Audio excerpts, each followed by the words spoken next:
And joining us now for more is Professor Chuck Freilich, the former Israeli Deputy National Security Advisor and Professor of Political Science at Tel Aviv University, speaking to us from Hod HaSharon. And Chuck, thanks for joining us. First of all, let me ask you, this is the first Security Cabinet meeting in over 2 months, despite of many incidents related to Iran and other issues. There are some, for example, Amos Yadlin, the former head of military intelligence, who have questioned whether the security establishment is functioning as it should right now, given the political situation. What's your view on that? Well, first of all, I think it is totally unacceptable that the state of Israel, a country which I think we can all agree suffers from some national security challenges, for the Security Cabinet not to meet for over 2 months is totally unacceptable. And a situation in which one individual, gifted though he may be, is essentially making all of the decisions is also unacceptable. There is a reason that we have a Security Cabinet. There's a reason that we have a Knesset, a parliament for parliamentary oversight. There's a Committee on Foreign and Defense Affairs. There's a reason that we have an entire national security decision-making process in place. And this has simply been shunted aside, ignored completely in recent months at a time of heightened tension, repeated rounds of attacks between Israel and Iran, some acknowledged, some not, a period in which the U.S. is negotiating a re-entry to the deal. It's time to... Let me, given that response, let me ask you more bluntly. The left-wing Haaretz newspaper, known for its opposition to Prime Minister Netanyahu, bluntly said today in an editorial that the Prime Minister can't be trusted to keep Israel out of a war with Iran. Is there a concern you feel that Prime Minister Netanyahu may be influenced by political considerations in security matters such as Iran right now? Well, first of all, there are always political considerations in every issue, security and otherwise.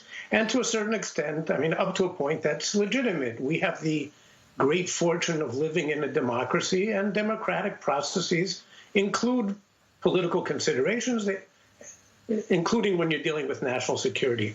I don't think the question is what Haaretz posed today. It's not just whether the prime minister can be trusted. It's not to drag us into a war. I hate to say this. I hate to say this out loud. But I and other former senior officials, the current ones can't say it, are deeply concerned that a military crisis might actually serve the prime minister's political and legal needs.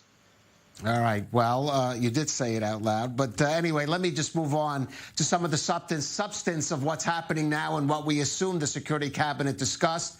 One reports that the U.S. has asked Israeli officials to tone down their rhetoric when it comes to Iran while these negotiations go on in Vienna and maybe elsewhere about re-entering the nuclear deal.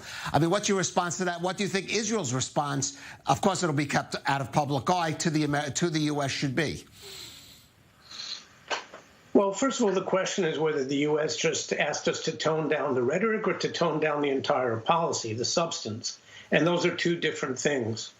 And Israel, of late, has not adhered to its longstanding policy of ambiguity on issues such as this, as conducting under-the-radar deniable activity, which has actually allowed us to do lots of things that we might not have been able to do otherwise.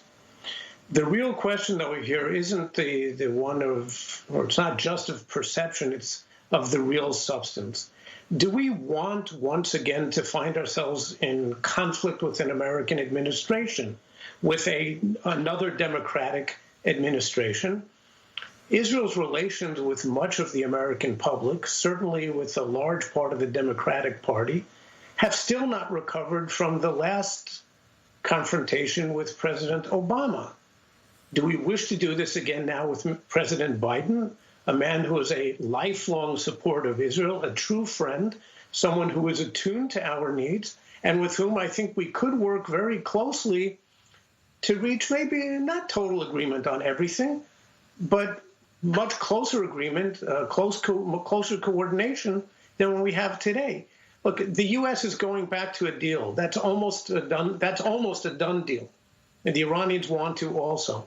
So the question is whether we want to work with the U.S. to make sure that the return is as effective as possible and to shape the future negotiations or the negotiations for a future deal, or do we want to be shunted aside, which is what happened last time, and I'm afraid is happening this time as well.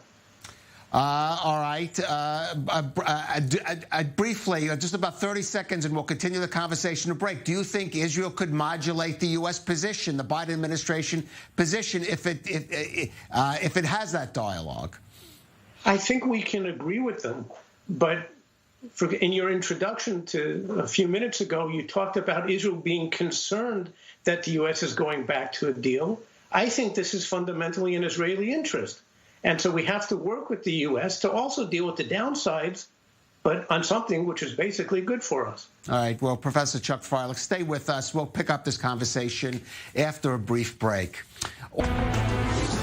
Welcome back to the Rundown. We are still focused on security issues, Iran above all. And still with us is Professor Chuck Freilich, former Israeli Deputy National Security Advisor and Professor of Political Science at Tel Aviv University.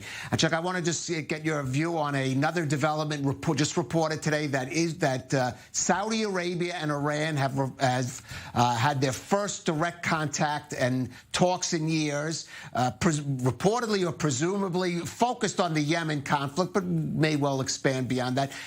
From your view, should Israel be concerned or perhaps even to some degree welcome this dialogue? Well, anything that contributes to reducing regional tensions is probably a good thing. The question is whether they then go to the nuclear issues.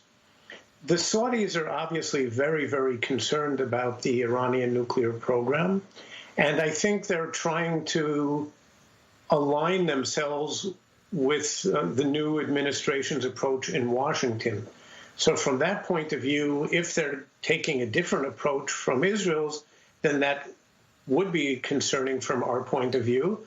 On the other hand, I would hope that we will not be taking a contrary position to the administration, and that we, like the Saudis, will understand that we have to cooperate with the Biden administration, not fight it. Right. And I just want to conclude. I want to go back to expand on a point you made earlier. And we have seen, you could say, as I said before, an intensification of the shadow war between, I don't even know if it's a shadow war anymore, between Israel and Iran, incidents from Syria, moving now to the high seas, a new battleground in the Persian Gulf. How concerned should Israel be, and maybe the rest of the region, that these developments could end up becoming part of a real shooting battle, not a shadow war, but a shooting war? I don't think either side wants a real open confrontation in the classic sense of the word. But there is a not so shadowy confrontation going on, that's clear. Look, we have to do everything we possibly can to prevent Iran from going nuclear. I believe in the end at all costs. If we have to go military at the end of the route, then I believe we'll have to do that. In the meantime, the diplomatic option is obviously greatly preferable. The nuclear deal certainly had some important faults, but it probably would have given us 10 to 15 years of quiet. And I don't know of any other major issue in our history in which we succeeded in getting 10 to 15 years of quiet from any means, diplomatic or military. So if we can do it this way, and I don't want to express my own opinion on this or assessment, but if most of the experts believe that an Israeli military option couldn't gain more than 2 to 3 years of time at best, well, if we can get 10 to 15 of the remaining 5 to 10 from the nuclear deal, that's certainly preferable. All right. Professor Chuck Freilich, thank you for joining us on The Rundown. And moving now.